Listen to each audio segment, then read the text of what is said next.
To my fellow esteemed gentlemen and fine southern belles of this confederacy, I say, is there nothing better than putting together your own candy kits with your bare hands? Waffles. Waffles are better. This is Kabaya Gaia. Waffle.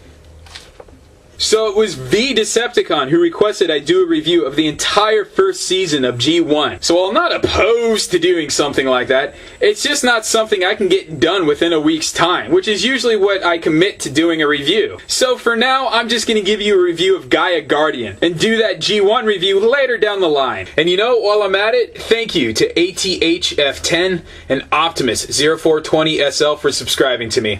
Love you like brothers, yo. So Takara-tomy and Kabaya's done it again. Another entrance into the Gaia series of their candy kit combiners. This time we get Gaia Guardian, a much needed improvement over the former Gaia Cross. No more parts forming this time. Slightly, I'm lying, like 2% parts forming. Okay, sue me, whatever. Actual transformations with the candy kits this time. No parts forming to the extent where they're like Lego pieces and they just crumble in your hands. Tasty like waffles. Candy kit number 1, Streetwise. I don't know why they made it a Z sounding. The su at the end make, you know what, whatever. You don't understand katakana, or do you? Do you? Yay! Streetwise! He's the little Autobot police patrol car that could. Very reminiscent of Prowl. In fact, kinda hard to tell the two apart. The only way that you can is the roof-mounted gun and the giant footplate accessory that you can't actually attach to the little Kabaya candy kit in some fashion when he's in police car mode. Slight oversight. Maybe the third rendition of Gaia, whatever, will have a fix to that problem, maybe? So as per usual for the Kabaya candy kits, no actual details are sculpted in. It's all done with sticker decals, which means no wheels this time around either. But what Streetwise lacks in actual automotive mechanics, he counterbalances with transformation sciences. Move the gun like so, and just fold the legs out, pull out the arms, flip down the chest, and the little bonnet here, if you can see it, gets pulled up a bit. And it gets better. Look at that. The legs move. Face! All the side-to-side action you could want. Sadly, not in and out, just side-to-side due to transformation. The arms, they're on a pole, so that way you can pull them out and actually go all the way around. Kind of like equilibrium style shooting. Yeah, Streetwise is more than just a police bot. He's a Grammaton cleric. So back in alt mode, Streetwise is meant to be the left foot for Gaia Guardian. And what you gotta do is turn the guy sideways like so, roll back the hood of his hood, flip out the pin, and that is what you do for the transformation. Then you take the foot plate, and as you can see there's a little pin sticking out, and you stick it right where that oddly placed exhaust port is. Oh, Streetwise, is this gonna hurt you as much as I think it is? Yeah. The port where the pin has to fit on Streetwise is formed on the seam of the 2 feet splitting apart. So I got hesitations that this might come apart at any second. The itty-bitty lawgiver for Streetwise is left to the side for the transformation. Right now, anyway. Number 2. Fast Edo. Fast Ed is a Japanese-style emergency ambulance, and he looks great in this boxy little design. He's just so compact and tight. Every panel on this guy and every piece fits perfectly. The only thing that might seem a bit out of place is the fist accessory, if you do indeed try to combine them with Fast Ed. Not bad for storing all your pieces just to make sure no accessories go missing, but from a civilian standpoint, it looks like you're providing emergency medical transportation to a giant robot. So big, in fact, that his fist is hanging out the window. And the rest of you is wondering, how the hell did you get a giant robot in there? So just like before, for transformation, you gotta ditch the heat you're packing, pull back the legs and drop them down. The front of the car actually splits open. There we go. And they form the arms, which you pull out to the side. Not too shabby. And don't forget to unfurl his little red fistos. Get your FaceTime in. The legs unfortunately have no movement and are actually quite flopsy, and a little too big for the bot themselves. So I think it was a smart thing that Takara-tomy engineered these flip down panels to keep the feet from going anywhere, and so they stay in place. So when you want to turn this emergency vehicle into Limbus Sinistra for combiner mode, you pull out the back section, extending it like so, and then you flip back the front hood of the car, exposing the head, which also doubles as a peg. And then you're all set, except for the fist part, which you gotta stick on the back section like so, once more. And that is your complete limb mode. Now we're talking air superiority, and for that, you gotta talk about Blaze. Now Johnny Blaze here, he's one of the more intriguing characters out of the set. His transformation, a little more intricate than the others, yet he lacks the most sticker detail. It's all in the windows and the back rotor, and one little infinitesimal Autobot emblem, and just one for the chest. The rest, just red and white like the Swiss flag. Well, that is fitting. I mean, he is here to save lives after all. It's not to mention he can tell you the time with the accuracy of an atomic clock.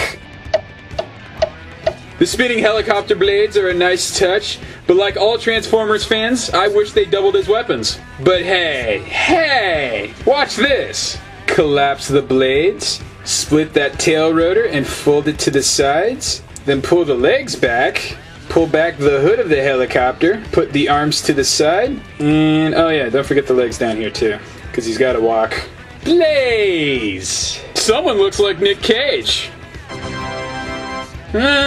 Little too kibble heavy for my taste, what with the giant hoodie and the reverse bow tie made out of helicopter blades. Hey, but check out Iron Man here with the shoulder mounted artillery. This guy can actually get some use out of it by bending his arms backwards. Oh, you think one gun's enough? Well, guess what?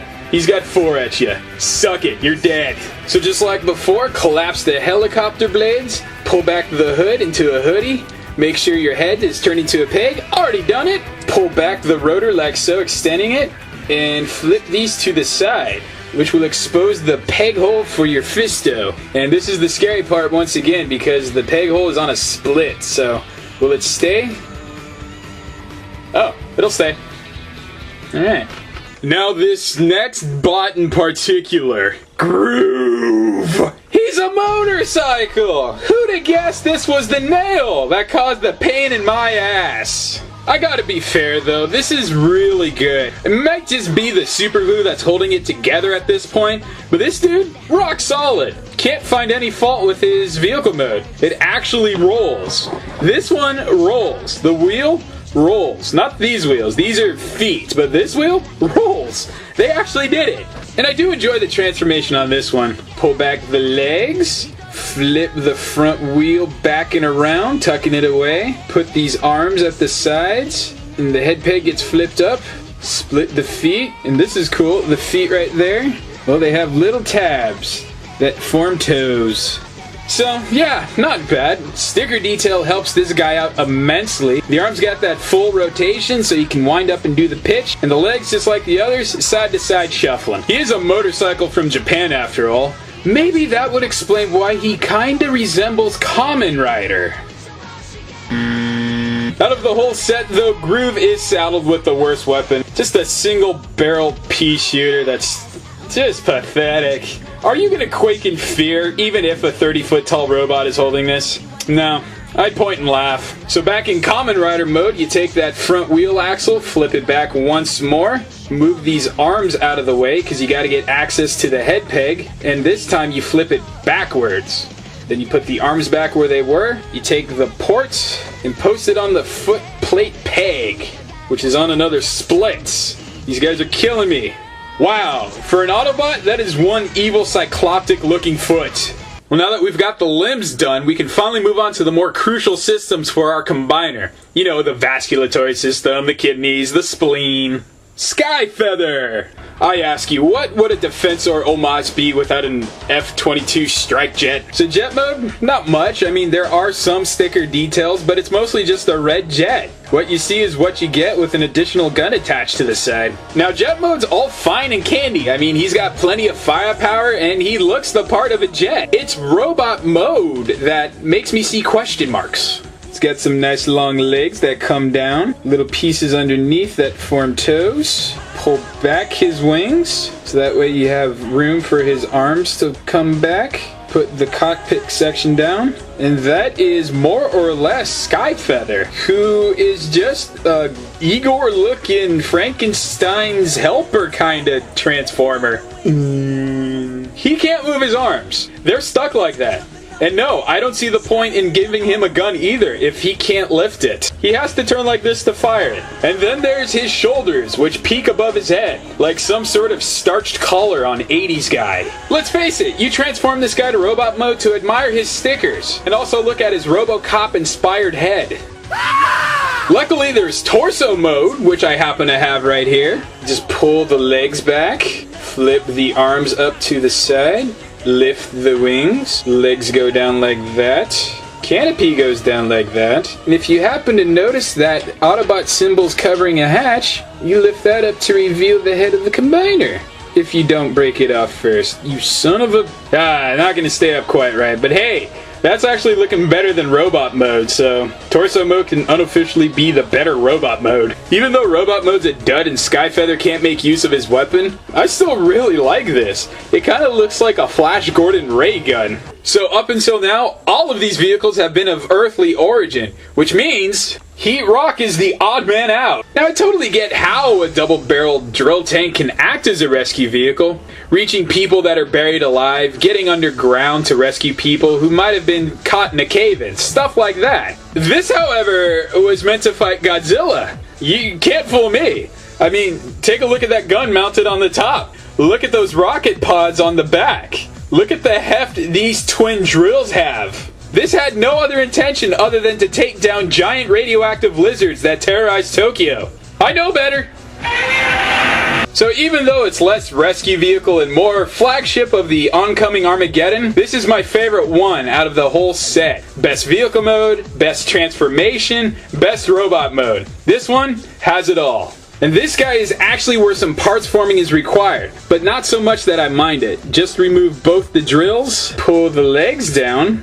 Oh yes, those treads are legs. And watch this. This is clearly the upper body, but you fold it back like that and twist it around. Very cool. The arms are on the same pole, which means they move together. And the head is stowed away, kind of like Skyfeather's Alt-Mode Combiner head. But that has greater effect to it. Once Heat Rock's all gussied up, you take those drill pieces and you put them right back on his shoulders. Oh yes, Heat Rock is just that awesome. Small problems aside, like no stickers for the chest or the back, and that the rest of his body is so freakishly large, except for his tiny pinhead. Drill it. Whatever. Heat Rock is a beast. By the way, did I already mention how savage Heat Rock's rifle is? It's so savage, it's an apex predator, capable of surviving on its own. Now, if you want to turn little old Heat Rock into a combiner component, all you really gotta do is take these legs, stick them out like that, and oddly enough, the instruction says leave the drills on, even though they actually form with Skyfeather. So, knowing better, I'm just gonna remove them now. This is what you're actually supposed to do for combine mode, which is in the instructions. Which makes me wonder, what the hell are Takara and Kabaya trying to do to me by throwing me off with this step? Well, let's get to it. Gaia Guardian's not going to form himself, that I know of.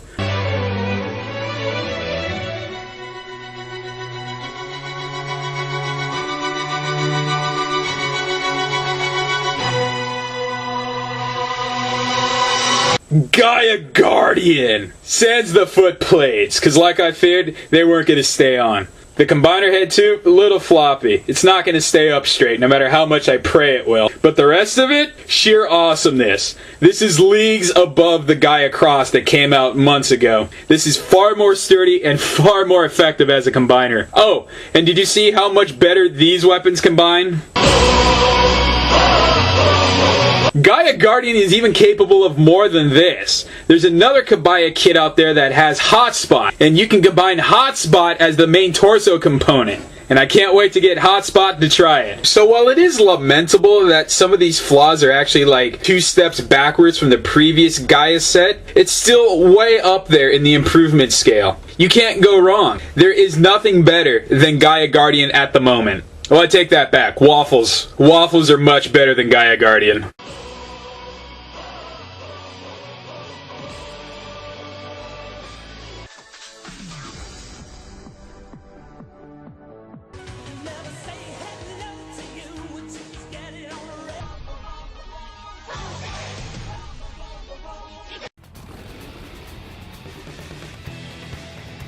Been given 24 hours to tie your loose ends to make a